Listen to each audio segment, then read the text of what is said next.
Se o medo de dizer não para alguém do seu trabalho já gerou um estresse gigantesco ou aquela sobrecarga de tarefas mesmo, porque você acabou aceitando um monte de coisa, eu te entendo, eu já passei por isso e por causa disso eu criei um template, um sistema bastante simples para conseguir dizer não de uma forma empática e de uma forma assertiva também. Então eu queria te mostrar esses dois templates aqui para dizer não. Um deles é para a galera que empreende, galera autônoma, e o outro é para o pessoal que está trabalhando, né, numa empresa, galera CLT. Eu acredito que isso pode te ajudar bastante, pelo menos me ajudou, e se eu conseguir ajudar uma pessoa, eu vou ficar feliz. E para deixar claro, eu não acho que o mais importante sejam esses templates, tá? Embora eles vão te ajudar de alguma forma, eu acredito que o mais importante é a gente pegar realmente a fundação, o pensamento por trás do não. Porque você, na teoria, sabe, né, que faz sentido você dizer não em certas situações, mas na prática a gente acaba dizendo sim. Porque tem certas coisas emocionais, certas inseguranças que acabam mexendo com a gente e a gente toma essa decisão. E enquanto a gente tem essa conversa, a gente vai desenhar esse apontador. Então eu tenho umas folhas de papel aqui na minha frente e eu vou estar desenhando esse objeto pelo qual eu tenho muito carinho, porque eu entrei na faculdade em 2017 e esse foi o apontador que eu comprei e eu tenho ele até hoje, um apontador da Faber-Castell, que aponta coisas diferentes assim. Então, ele vai ser a nossa referência e eu não vou só ficar desenhando ele aleatoriamente, tá? Eu vou pegar aqui um desafio criativo, que pode ser desde desenhar de olhos vendados até desenhar com um papel de cabeça para baixo. Pode ser um monte de coisa. A galera do Criatividade Sem Bloqueio, que é o meu curso de criatividade, enviou essas sugestões e a gente vai tirar um papelzinho aqui, aleatório, que vai definir como é que vai ser essa nossa criação. E o primeiro desafio é desenhar no ar. Eu tô processando ainda como é que eu vou fazer isso, mas eu acho que eu vou tentar segurar talvez a folha assim um pouquinho para cima e tentar desenhar talvez o apontador enquanto a gente conversa. Essa vai ser a primeira restrição criativa. A cada 5 minutos eu acho que eu vou trocar assim, o desafio enquanto a gente vai conversando. Se você quiser desenhar também, fica super à vontade, mas se você quiser só escutar esse papo, participar da conversa nos comentários, o que você preferir. E eu comecei aqui o cronômetro e antes de te contar uma história que me dá um pouco de vergonha, assim, sobre a minha vida profissional, que sempre que eu lembro desse momento eu fico assim, eu queria poder refazer esse momento porque eu não tô muito orgulhoso dele. Antes de contar essa história, eu vou começar aqui a desenhar o nosso apontador e mencionar uma coisa que eu acho que é bastante importante, assim, desse universo de não. Eu acredito que uma das maiores causas das pessoas dizerem não, novamente, não é a falta de um template necessariamente, eu acho que o template pode amplificar isso, mas não é realmente a raiz, sabe? Muitas vezes a raiz do desafio que a gente está enfrentando é uma emoção que a gente está evitando de sentir.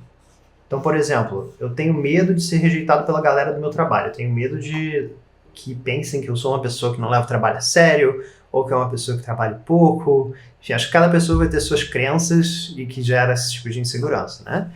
Então, assim, o não seria uma forma de eu potencialmente gerar alguma reação na pessoa que poderia fazer eu sentir essa emoção, por exemplo.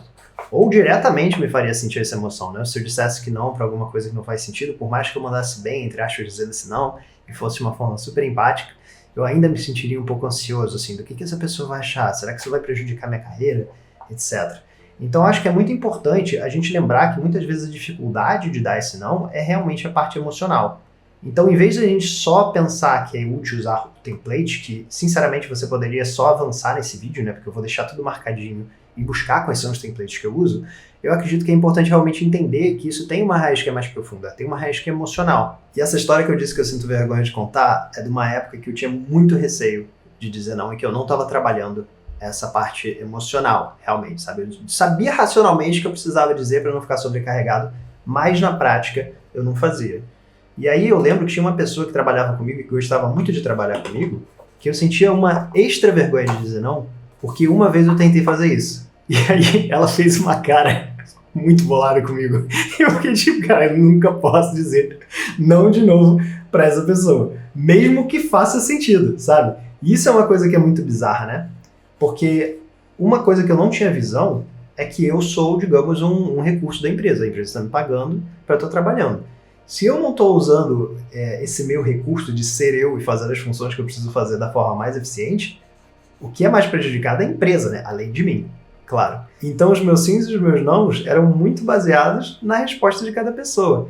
E eu acho muito bizarro pensar isso, assim. E aí eu lembro até hoje que eu tive uma conversa uma vez com um cara que trabalhava nessa empresa. Detalhe, ele trabalhava como freelancer, né? Ele nem era trabalhador integral ali dentro. E aí uma vez a gente foi para almoçar porque eu falei pra ele que eu precisava muito de um conselho, e aí eu trouxe essa história pra ele. Eu falei, cara, eu tô com muito medo de dizer não pra essa pessoa e etc.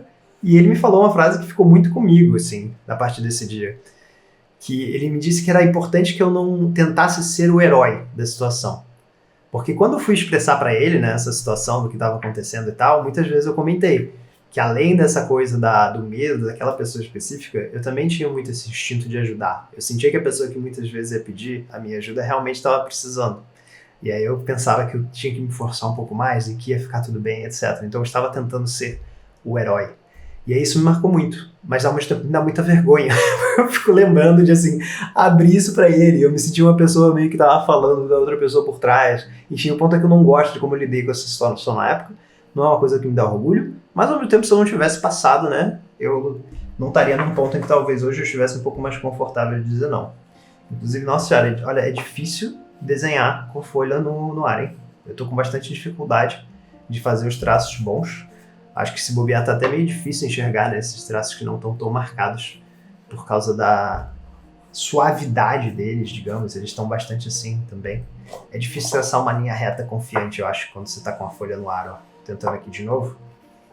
Mas é um desafio interessante. Eu gostei dessa restrição criativa. Muito obrigado por quem enviou. Não lembro quem foi a pessoa que enviou, mas está sendo um desafio que eu tô gostando. Eu vou só parar o cronômetro aqui rapidinho pra gente começar a próxima limitação criativa, digamos. Mas antes de começar, eu queria fazer uma visualização que eu acho legal de fazer, que eu vou fazer nesse papel velho, porque pra quem não sabe, eu reaproveito sempre os papéis que eu uso para escrever newsletter ou para fazer post. Eu tento usar sempre frente e verso antes de reciclar os papéis. E tem uma visualização que eu acho que é muito legal de pensar em termos de carreira, assim. Que já que esse papo tá mais voltado, né, pro não num âmbito profissional, embora algumas coisas sejam transferidas pro campo pessoal, né? Tá, o logo da Olimpíada tá aqui, detalhe. Se você para pra pensar na sua carreira, né, com uma espécie de linha do tempo, assim, onde você tem aqui no início uma tendência de você dizer mais sims, né, que a gente vai representar com um S. Então você tem aqui sim, sim, sim. Não só porque você está experimentando um monte de coisa, mas muitas vezes as funções, né, que você faz no começo, e também por causa dessa dificuldade de dizer sim ou não, a nossa tendência é dizer mais sim. A gente está precisando de mais dinheiro e a gente às vezes pega um freela, mesmo sabendo que a gente vai sacrificar super o tempo livre, etc. Tem uma série de razões por que a gente normalmente começa dizendo um monte de sim, né? E normalmente a tendência é que conforme o tempo passe, os números de sim vão meio que sendo diminuídos. Sabe? Eu acho que eles começam a surgir aqui os nãos, seja para propostas que não fazem muito sentido, desde que alguém que chegou em você no LinkedIn oferecendo um emprego, até alguém te oferecendo um aumento de salário que você acha que não é condizente. O ponto é, eu sinto que a gente vai reduzindo a quantidade de sims que a gente vai dizendo. Seja porque você eventualmente começou, por exemplo, a empreender, você está numa posição muito legal em que você pode escolher os projetos que você pega, seja porque você continua trabalhando numa empresa e aprende a como gerenciar essas expectativas das outras pessoas, dos times com quem você trabalha, da quantidade de entregadas que você pode fazer dentro de um determinado período de tempo. O ponto é que, no geral, isso costuma aqui acontecer, conforme o tempo vai passando. E eu acho que isso é uma coisa maravilhosa, porém que a gente tem que prestar um pouquinho de atenção também. Porque a nossa tendência é, conforme a gente começa a dizer não e a gente começa a ter tempo livre, é colocar mais coisas no tempo livre. Esse é o nosso padrão. Todo mundo sonha em ter mais tempo. Eu não conheço uma pessoa que, se eu perguntasse se você gostaria de ter mais tempo, diria que não. Ao mesmo tempo, quando a gente libera esse tempo, a nossa tendência é já colocar alguma coisa ali para ocupá-lo. E eu acredito que ter tempo livre, propositalmente na rotina, é uma vantagem competitiva, entre aspas. Não sei por que eu usei a palavra competitiva, mas é uma vantagem. Porque você sempre sabe que pode surgir uma demanda que não é previsível, uma coisa que é uma emergência, uma surpresa, uma revisão. E isso vai te ajudar a alocar esses momentos na sua rotina. Mas também porque, no geral, você precisa descansar. Eu acredito que é uma coisa que é muito subestimada, né? A gente vê o descanso como um prêmio, quando na verdade ele deveria fazer parte do processo. Então, se a gente consegue criar sistemas para otimizar a nossa rotina, para dizer não ou para fazer qualquer outra coisa, por que não tentar de fato aceitar que a gente pode ter aquele espaço livre, seja para pensar, seja para descansar? Inclusive, tempo para pensar é uma coisa muito subestimada, né?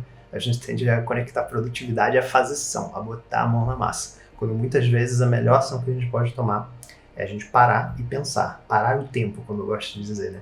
E refletir, o que é a prioridade agora? Será que é descansar? Será que é fazer uma outra coisa? Então eu queria fazer esse visual aqui antes de a gente entrar na próxima restrição criativa. E enquanto eu sorteio aqui o próximo desafio criativo, eu queria te lembrar que caso você esteja aqui nessa conversa e criando alguma coisa, mesmo que não seja exatamente com as restrições criativas que eu estabeleci ou da forma que eu estou propondo, fica super à vontade de me enviar, tá? No Instagram, ou qualquer que seja o lugar. Eu fico sempre curioso de saber quem aqui fica desenhando enquanto eu também estou desenhando. Você pode também colocar um emoji de lápis aqui embaixo nos comentários para saber quem de fato fica aqui comigo. Então bora ver qual foi o próximo desafio criativo que foi sorteado aqui. Desenhar com as duas mãos ao mesmo tempo, se for possível. Eu vou tentar fazer isso aqui, se não me engano, inclusive foi a Paula que enviou isso, se não me engano, lá pelo Telegram, na comunidade. Então, vamos ver como é que vai fluir esse desafio de duas mãos. Eu talvez utilize o pincel, porque eu acho que vai ser mais fácil pegar com duas mãos, senão eu vou ficar a mão sobrando aqui. Então, eu acho que eu vou usar esse pincel, porque ele é grande. E aí a gente vai poder desenhar uma coisa, enquanto inclusive eu faço uma anotação aqui, que eu acho importante nessa linha do tempo que eu estava falando. Inclusive, convidando um pouco aqui para o diálogo, você acha que faz sentido o que eu estou falando? De que conforme a sua carreira vai progredindo, é normal que você diga mais nãos do que sim? Eu acho que essa é uma tendência, assim, normalmente quando acontece, digamos, uma progressão, conforme a gente vai ganhando experiência, mas assim, não necessariamente é uma verdade, né? Então também fica super à vontade aqui de abrir esse debate aqui nos comentários.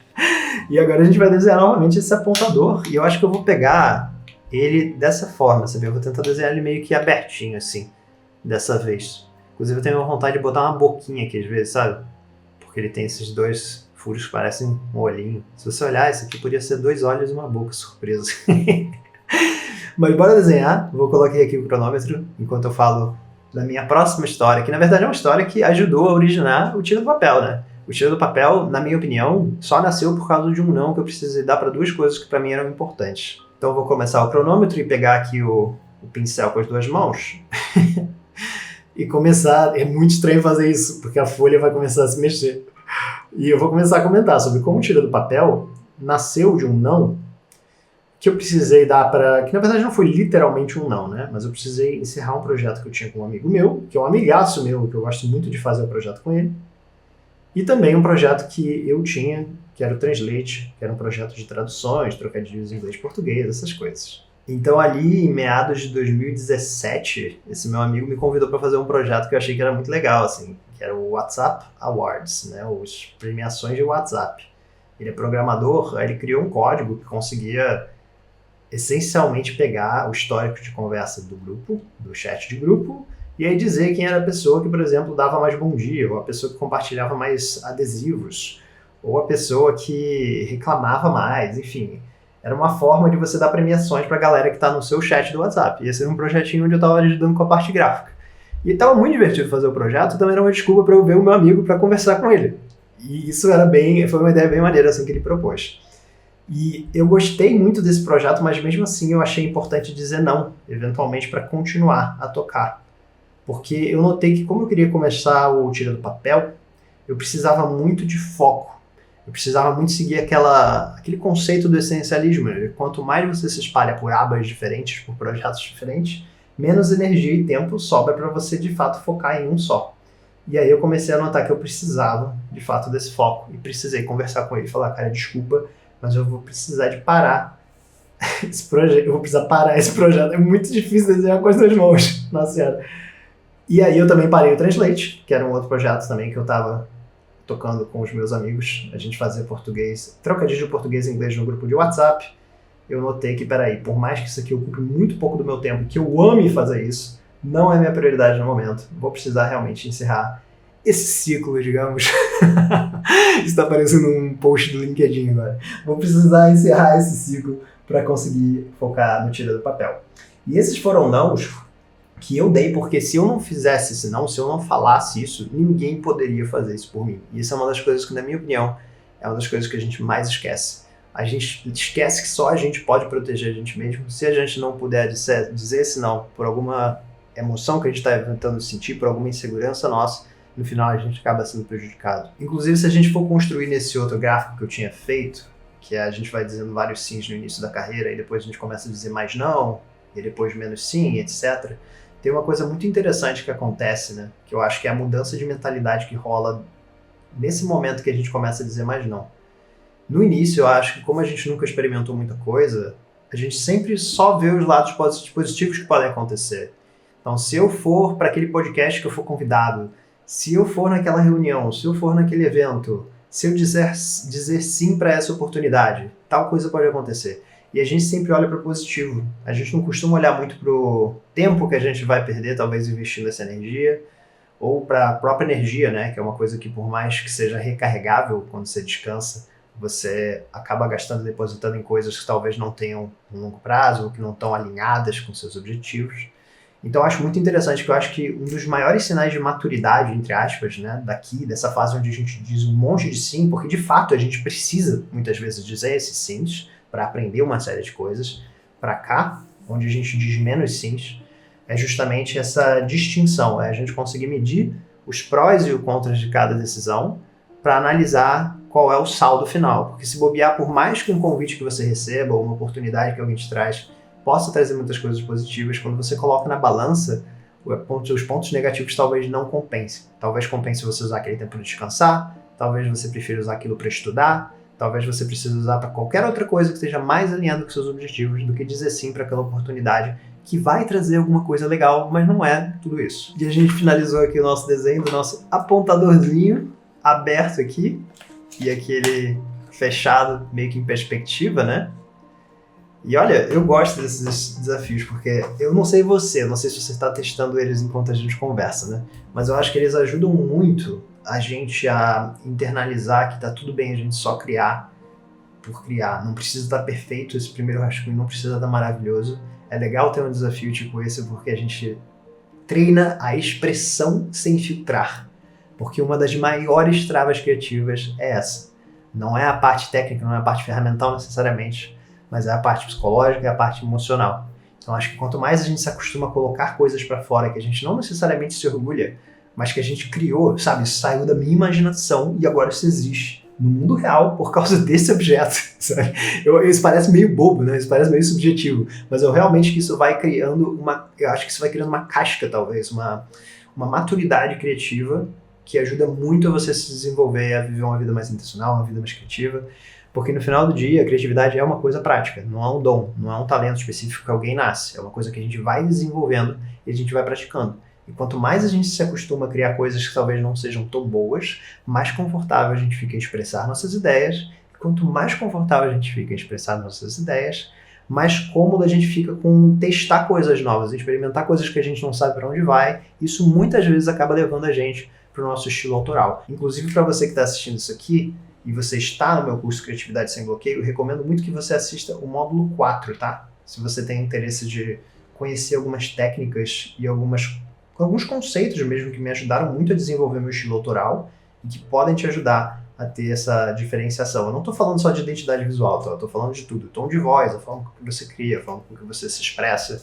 Acredito que tem muitos insights aqui dentro do módulo 4, então se você faz parte do curso, mergulha lá, recomendo muito. Então agora que a gente já cobriu as partes que na minha opinião são as mais importantes, que é de fato a gente navegar sobre como a dificuldade de dizer não é muito mais emocional do que ferramental, sistemática, a gente vai entrar de fato no sistema ou na ferramenta, que de fato são os templates que eu criei, que não necessariamente vão servir para todo mundo.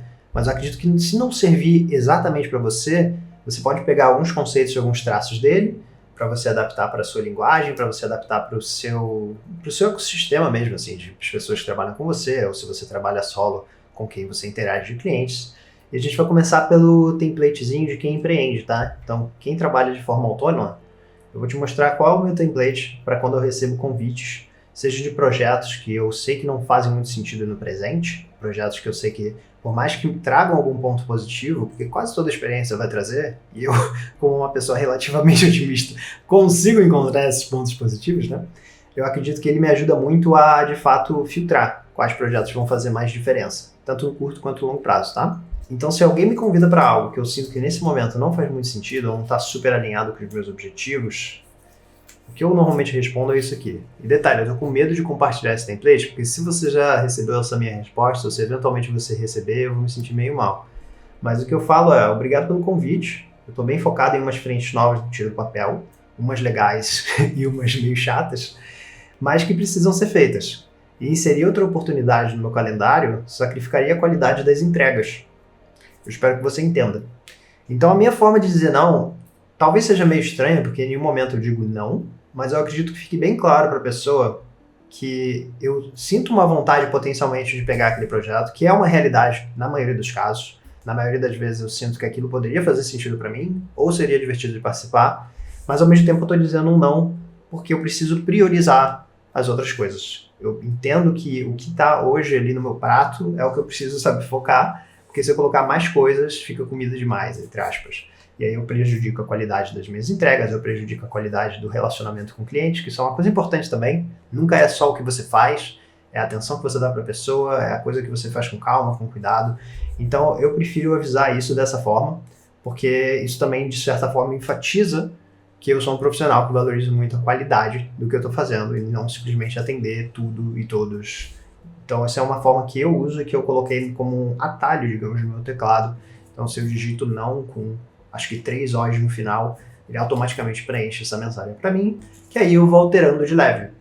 Eu vejo de acordo com o contexto o que faz sentido adicionar nessa mensagem, o que faz sentido mudar, e eu vou adaptando ela conforme o tempo passa e conforme eu vejo necessidades diferentes. Ela é uma mensagem realmente sincera, então assim, eu acho que isso é uma coisa que me deixa mais tranquilo, inclusive, de compartilhar ela. É porque em 99% dos casos essa é a razão de eu dizer não, sabe? Então eu estaria mentindo, na verdade, se eu não dissesse alguma coisa assim. Eu espero que isso te ajude, mesmo que você se baseie nessa mensagem ou não. E se você quiser acesso a isso aqui para você copiar e colar, e você se basear e construir a sua mensagem de não, entre aspas, para você utilizar de forma mais fácil, você pode ir na descrição desse vídeo, porque eu deixei o texto que eu uso exatamente ali. Você pode adaptar para a sua mensagem, porque faz mais sentido para o seu contexto, porque eu acho que o mais importante é que a essência seja verdadeira. Isso aqui não é uma historinha que eu estou contando, é porque realmente, na maioria dos casos, essa é a situação para eu estar dizendo não. Espero que isso te ajude e que tire um pouco do atrito de dizer não. Porque eu acho que essa é uma das maiores dificuldades, né? Dizer sim é sempre mais fácil. Tem menos atrito, tem menos conflito ali, tem menos um desgaste emocional, talvez. Então eu espero que isso pelo menos seja um passo junto dessa fundação que eu comuniquei. E agora a gente vai entrar nesse segundo ponto aqui, que é como é que eu dizia não na época que eu estava trabalhando numa empresa, depois de começar a aprender melhor a dizer não. E antes de abrir isso aqui, já vou avisando que eu sei que todo caso é um caso diferente, tá? Tem empresa que, de fato, é uma empresa que quer muito explorar quem está ali dentro. Então, assim, o que eu estou partindo do princípio, tá, nesse papelzinho, é que existe um bom senso das pessoas que trabalham nesse ambiente. Caso não exista, eu não acredito que isso seja um band-aid que vai solucionar. Eu acredito que a manobra, talvez mais macro e que seja mais interessante, é tentar buscar um outro ambiente onde as pessoas são mais compreensíveis e que tenham um bom senso de que em alguns momentos você precisa dizer não. Mas essas são 3 perguntas guias que sempre me ajudaram muito e que, novamente, eu vou deixar aqui na descrição do vídeo caso você queira usar de referência. A primeira pergunta que eu fazia para a pessoa não era exatamente essa, só que era sempre alguma coisa nessa direção. O que está movendo esse prazo? Então a primeira pergunta que eu fazia era em relação a por que a gente está fazendo essa coisa que foi pedida até o dia 10, por exemplo, desse mês. O que está movendo isso? Tem algum evento que vai acontecer? Tem um prazo para isso ser impresso? Então isso precisa estar pronto até tal dia? Ou é porque uma equipe diferente precisa revisar? O que está movendo essa data? Isso é uma pergunta que eu gostava muito de fazer, porque uma coisa muito clássica que acontece no mundo corporativo, ou seja lá qual for o contexto, é o mais cedo possível. Essa é a resposta. Para quando é? Para quando você puder, o mais breve possível. Só que na verdade você podia esperar 3 semanas. Sabe? Ou 2 semanas, 1 semana. E claro, quanto mais cedo possível, melhor para a pessoa. Só que como é que funciona para você? Como é que você vai se proteger? Ou como é que você vai proteger a sua agenda? Então eu acredito que essa primeira pergunta é uma excelente forma da gente estar protegendo a gente mesmo e protegendo também a nossa empresa. Porque se você, novamente, volta no que eu falei, você é um, entre aspas, recurso da empresa, de certa forma, no sentido de a empresa investe dinheiro em você para você fazer as funções que, em teoria, são prioridade para você alcançar seu objetivo. Então, eu acho que é sempre legal a gente ter essa visão um pouco mais macro, não só da nossa forma de trabalho, mas da outra pessoa que também está pedindo alguma coisa num certo prazo. Por isso que eu começava sempre a conversa nessa pergunta, tentando entender o que estava movendo aquela linha do tempo. A outra coisa que eu precisava perguntar, em alguns momentos, é possível ajustar os entregáveis? Então, só para contextualizar, eu trabalhava como designer gráfico. E muitas vezes as pessoas pediam, não sei, uma arte para redes sociais que tem 12 slides ou 10 slides, né, para fazer um carrossel, por exemplo. E muitas vezes eu explicava para aquelas pessoas que a gente podia trabalhar sim com essa entrega naquele prazo, só que seria necessário que esses carrosséis fossem mais curtos, que eles tivessem 5 imagens, por exemplo. E, inclusive, sugeria, eu falava, cara, isso aqui é muito texto para um carrossel, vamos fazer o seguinte, vamos pegar só essas informações principais, vamos deixá-las no carrossel, o resto a gente coloca numa legenda, por exemplo, porque muitas vezes quem está escrevendo, no meu caso de trabalho, quem estava escrevendo não sabia exatamente que não era legal botar um textão ali, enfim. Então o ponto é que eu conseguia negociar os entregáveis, eu conseguia não só reajustar o prazo, se necessário, mas também a quantidade de coisas que eu precisava entregar nesse prazo. E embora isso não seja um não direto, isso é uma forma indireta de você estar negando parte daquela coisa. Lembrando que negociação não é um jogo de um ganha e o outro perde. Negociação é uma conversa onde a gente coloca as informações na mesa para todo mundo tentar sair, entre aspas, ganhando. E o terceiro ponto, que eu acho que foi sempre um dos mais úteis, especialmente quando eu tinha uma proximidade assim maior de com quem eu estava trabalhando, então nem sempre eu conseguia fazer, mas se às vezes a minha gerente ia me passar alguma coisa e alguém do meu time também precisava de uma ajuda, uma das coisas que eu falava era isso, sobre como posso despriorizar alguma coisa que já está na minha agenda para dizer sim. Então, por exemplo, se alguém falasse, Thiago, tem como você pegar isso aqui, cara? Eu tô com muita coisa, sabe? Tô fazendo muita coisa até esse dia, tem como você me ajudar? A minha intenção genuína é sim, eu quero ajudar. Mas eu precisava entender o que precisava sair da minha agenda, o que eu precisava despriorizar para conseguir pegar isso. Então, principalmente se fosse uma demanda da minha gerente ou de alguém do meu time, eu tentava sempre comunicar baseado na minha agenda, tentar comunicar baseado no meu calendário. Eu tentava realmente mostrar que fisicamente eu não tinha tempo para aquilo e que seria necessário realocar uma outra coisa, ou seja, repriorizar. Eu passar um projeto que talvez estava para a semana que vem, para a semana seguinte, para eu conseguir pegar esse outro projeto novo e conseguir ajudar a minha equipe. E como é que isso acontecia? Muitas vezes era pela minha gerente ir negociar com a outra pessoa, né? Então, se ela sabia que eu precisava pegar isso, eu precisava mover uma outra pecinha, ela ia com o cliente da outra pecinha e tentava mover esse prazo. Então, essas 3 perguntas são 3 perguntas que sempre me ajudaram demais nesse universo de trabalhar com outras pessoas, e que, novamente, não são necessariamente um não direto, mas demonstra que você tem sim o interesse em ajudar, mas que você, naquele momento, não tem os recursos de tempo, de fato, factíveis. Mas agora que você já escutou sobre os templates, eu queria te contar uma coisa que, junto dessa fundação emocional, e junto de você ter, talvez, essas ferramentas que acredito que possa te ajudar, espero que tenha ajudado de alguma forma, eu queria te contar mais uma terceira coisa que faz muita, mas assim, muita diferença e que também está ali naquela fundação de Gomes, digamos, só que não é uma parte emocional. E eu vou fazer isso de novo sorteando alguma coisa, porque tá muito divertido desenhar esse apontador de formas aleatórias. Então eu não vou simplesmente falar com você, eu vou falar desenhando. A gente vai pegar aqui a próxima restrição criativa, que é desenhar usando apenas o dedão e a almofada de carimbo. Vou precisar de uma almofada de carimbo, né?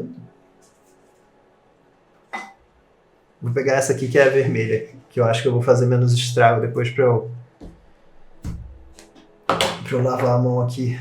Então a gente vai desenhar alguma coisa, vou botar aqui o cronômetro rapidinho enquanto eu te conto uma coisa que eu acho que vai fazer realmente diferença na implementação, porque no final, se eu tô realmente, sabe, tendo essa conversa com você com o intuito de ajudar, eu tô tentando mapear os pontos que às vezes dificultam as pessoas de fato começar a fazer, sabe? E um dos pontos que eu acho que é muito importante, mas assim, muito importante, é entender que ninguém nasce com habilidade wow de dizer não. Mentira, algumas pessoas talvez nasçam. Não é o meu caso. E hoje em dia eu acho que eu sou relativamente ok fazendo isso. Mas o ponto é, da mesma forma que vender é uma habilidade que você pode treinar, da mesma forma que cantar é uma habilidade que você pode desenvolver, dizer não também é. Então, se nesse momento você pensa, eu sempre digo sim, porque eu não sou uma pessoa que manda bem dizer não, eu não sou uma pessoa boa em negociar, eu não sou uma pessoa boa em vender. 99,9% das pessoas pensam a mesma coisa.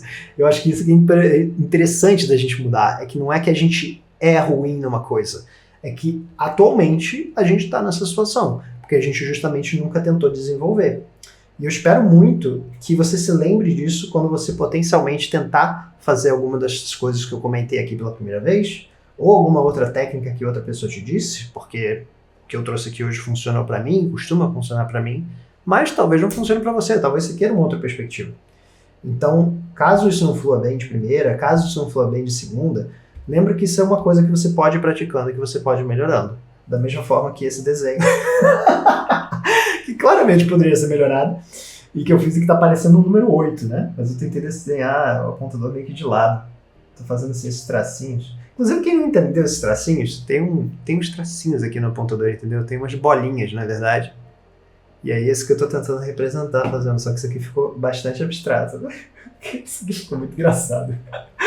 Mas eu gostei desse desafio de desenhar com carimbo, hein? Vou te falar que é uma coisa que eu já tinha esquecido que estava nos desafios criativos. Muito obrigado a quem sugeriu. Não me lembro quem foi que colocou. Mas nesse aqui, ó, eu vou usar. Eu vou fazer aqui, ó, o apontador aberto, ó. Ó, Thiago ousado! Apontador aberto. E vou colocar um lápis sendo apontado nele. Fazer assim, ó. Aí vou colocar o lápis aqui na vertical. E eu espero muito que esses templates e que essa explicação da fundação tenha te ajudado de alguma forma, genuinamente.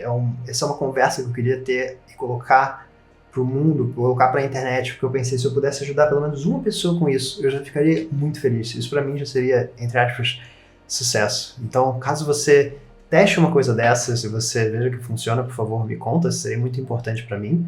Se você chegou até o final desse vídeo, se você veio realmente assim até esse ponto, deixa, por favor, um emoji de uma tartaruga para saber que você chegou. É uma coisa que eu sempre fico curioso, assim, tipo, quem fica até o final? Eu fico muito, muito, muito curioso.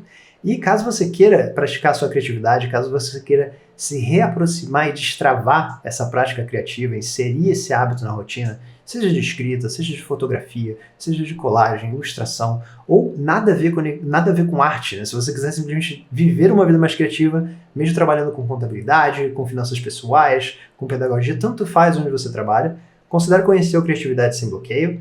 Ele é o meu curso focado em técnicas criativas, onde eu ensino, eu mostro de uma forma bem lúdica e bem visual as minhas técnicas criativas favoritas. E caso você já tenha uma experiência, né, caso você não esteja mais nesse estágio inicial de reaproximação, eu também acho que você vai gostar bastante do Criatividade Sem Bloqueio se você quiser sistematizar o que você faz. Isso não quer dizer transformar a criatividade numa coisa matemática, mas é você meio que se prevenir daquelas urgências, daqueles imprevistos do dia a dia, onde volta e meia rola um bloqueio criativo, ou você tem um prazo muito curto. Como é que você soluciona isso? Uma das formas é criar sistemas simples, alinhados com o seu jeito de criar. Eu acredito que Criatividade Sem Bloqueio vai te ajudar muito com isso também. A gente também tem nossos plantões mensais, onde eu troco ideia com as pessoas, onde eu respondo dúvidas sobre o curso, sobre os projetos delas, desafios. É um ambiente que eu gosto muito e sinto muito orgulho de ter criado.